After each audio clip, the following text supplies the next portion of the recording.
Why is it that most of the people who are against abortion are people you wouldn't want to fuck in the first place, huh?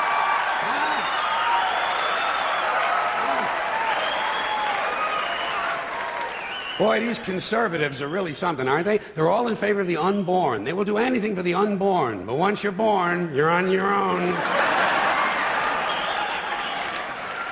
Pro-life conservatives are obsessed with the fetus from conception to 9 months. After that, they don't want to know about you. They don't want to hear from you. No nothing. No neonatal care, no daycare, no Head Start, no school lunch, no food stamps, no welfare, no nothing. If you're pre-born, you're fine. If you're preschool, you're fucked. You're fucked.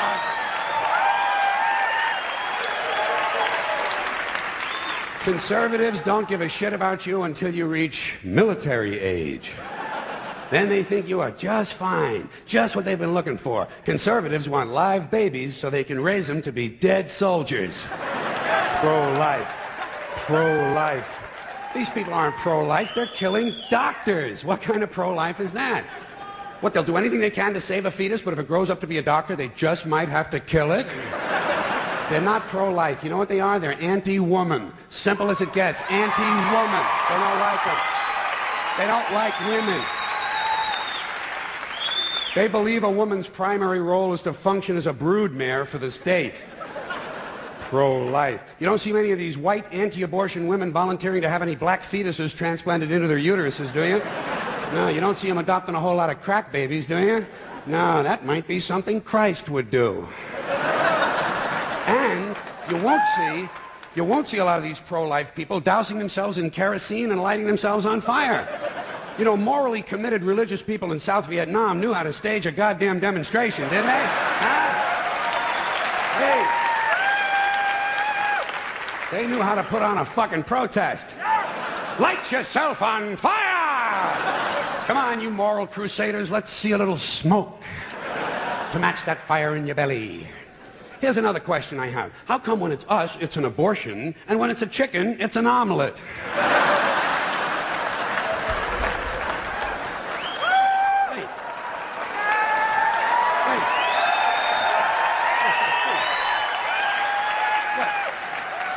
Are we so much better than chickens all of a sudden? When did this happen, that we passed chickens in goodness? Name 6 ways we're better than chickens. See, nobody can do it. You know why? Because chickens are decent people. You don't see chickens hanging around in drug gangs, do you? You don't see a chicken strapping some guy to a chair and hooking up his nuts to a car battery, do you?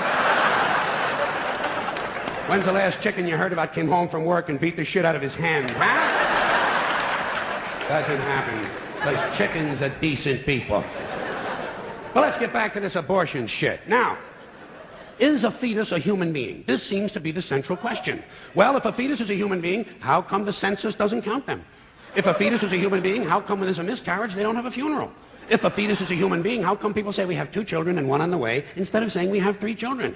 People say life begins at conception. I say life began about 1 billion years ago, and it's a continuous process. Continuous, just keeps rolling along. Rolling along.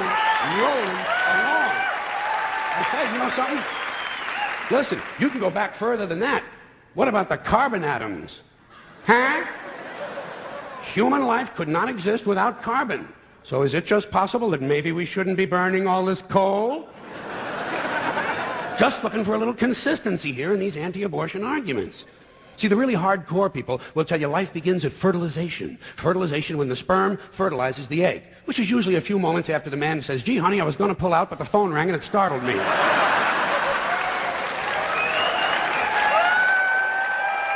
Fertilization. But even after the egg is fertilized, it's still 6 or 7 days before it reaches the uterus and pregnancy begins. And not every egg makes it that far. 80% of a woman's fertilized eggs are rinsed and flushed out of her body once a month during those delightful few days she has. They wind up on sanitary napkins, and yet they are fertilized eggs. So basically what these anti-abortion people are telling us is that any woman who's had more than 1 period is a serial killer. Consistency.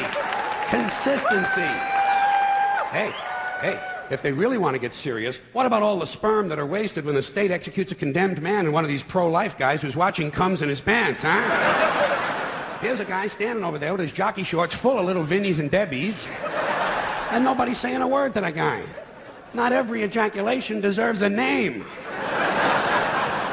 Now, speaking of consistency, Catholics, which I was until I reached the age of reason,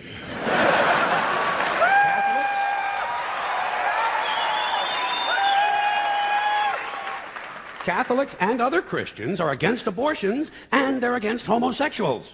Well, who has less abortions than homosexuals? Leave these fucking people alone, for Christ's sakes. Here is an entire class of people guaranteed never to have an abortion. And the Catholics and Christians are just tossing them aside. You'd think they'd make natural allies. Go look for consistency in religion. And speaking to my friends, the Catholics, when John Cardinal O'Connor of New York and some of these other cardinals and bishops have experienced their first pregnancies and their first labor pains and they've raised a couple of children on a minimum wage, then I'll be glad to hear what they have to say about abortion. I'm sure it'll be interesting. Enlightening, too. But, in the meantime, what they ought to be doing is telling these priests who took a vow of chastity to keep their hands off the altar boys. Keep your hands to yourself, Father. You know? When Jesus said, "Suffer the little children, come unto me," that's not what he was talking about.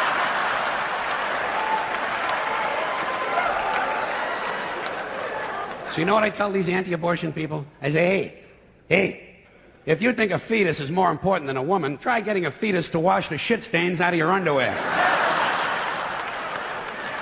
For no pay and no pension. I tell them, think of an abortion as term limits. That's all it is. Biological term limits. But you know, the longer you listen to this abortion debate, the more you hear this phrase, sanctity of life. You've heard that, sanctity of life. You believe in it? Personally, I think it's a bunch of shit. Well, I mean, life is sacred? Who said so?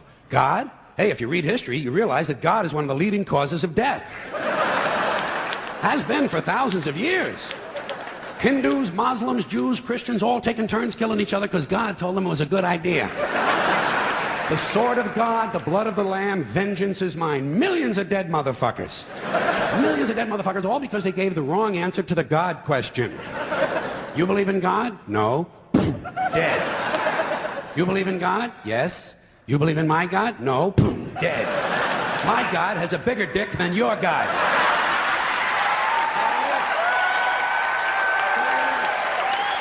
Thousands of years. Thousands of years, and all the best wars, too. The bloodiest, most brutal wars fought, all based on religious hatred, which is fine with me. Hey, anytime a bunch of holy people want to kill each other, I'm a happy guy. But don't be giving me all this shit about the sanctity of life. I mean, even if there were such a thing, I don't think it's something you can blame on God. Now, you know where the sanctity of life came from? We made it up. You know why? Because we're alive. Self-interest. Living people have a strong interest in promoting the idea that somehow life is sacred. You don't see Abbott and Costello running around talking about this shit, do you? We're not hearing a whole lot from Mussolini on the subject. What's the latest from JFK? Not a goddamn thing. Because JFK, Mussolini, and Abbott and Costello are fucking dead. They're fucking dead. And dead people give less than a shit about the sanctity of life.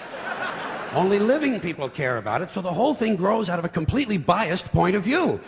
It's a self-serving, man-made bullshit story. It's one of these things we tell ourselves so we'll feel noble. Life is sacred. Makes you feel noble. Well, let me ask you this. If everything that ever lived is dead, and everything alive is going to die, where does the sacred part come in? I'm having trouble with that. Because, I mean, even with this stuff we preach about the sanctity of life, we don't practice